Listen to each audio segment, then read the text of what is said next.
So guys, good day. Pagpasensyahan nyo na yung dumi ng bios kasi parang isang linggo ko na rin siyang hindi nahugasan. And as the title suggests, no, nakapagpalit ako ng tunay na projector without actually making any modifications on the housing, on the headlight housing. So, itong itsura niya. Sana lang walang glare, no? Tatakpan ko na lang. So, it's a mini projector. As you can see, saktong-sakto siya dun sa butas nung reflector nung headlight ko.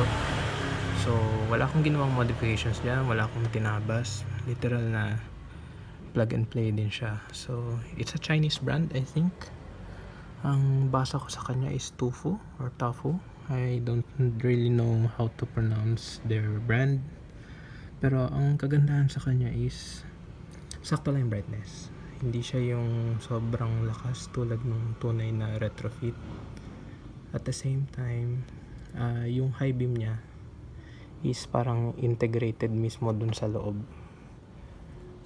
So, hindi siya yung tulad ng ibang projector na yung high beam is gumagamit pa rin ng reflector dun sa ilalim, sa baba.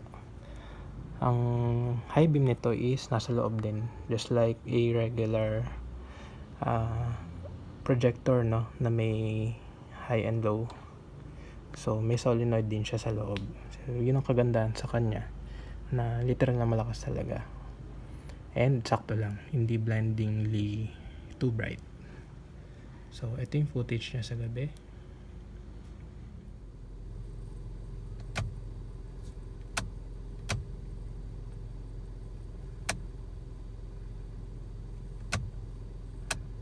Guys, kung gusto nyong kumuha rin nito, ilalagay ko yung link sa baba. And you have two options, no? You can either get the 6000K, which is ito, or you can get the 4300K, yung kakulay mismo nung mga halogen, no? Medyo yellowish white siya. So yun lang. Thank you.